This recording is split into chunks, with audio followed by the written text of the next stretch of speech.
திருநர் மக்களுக்கு வந்து கிடைமட்ட இடஒதுக்கீடு வந்து கண்டிப்பாக வழங்கணும். கல்வியிலும் மருத்துவத்திலும் வேலை வாய்ப்பிலும் வந்து இடஒதுக்கீடு ரொம்ப அவசியமாக இருக்குது. விளிம்பு நிலை சமூகம் மேலெழும்பத்துக்கு வந்து வெறுமனே வெல்ஃபேர் ஸ்கீம்ஸ் மட்டும் உதவி பண்ணாது.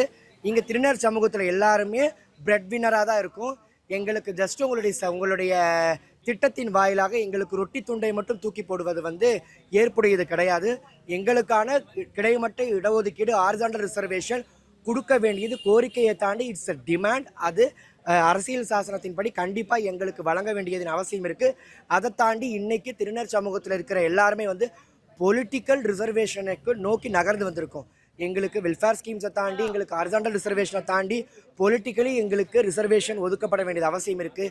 எப்படி பெண்களுக்கு 33% இடஒதுக்கீடு நம்ம கோர்றோமோ அதே போல் திருநர் சமூகத்துக்கு கல்வி வேலைவாய்ப்பு மருத்துவத்திலாம் தாண்டி அரசியலிலும் சட்டமன்றத்திலும் பாராளுமன்றத்திலும் இடஒதுக்கீடு வழங்க வேண்டியது அவசியமாக இருக்குது.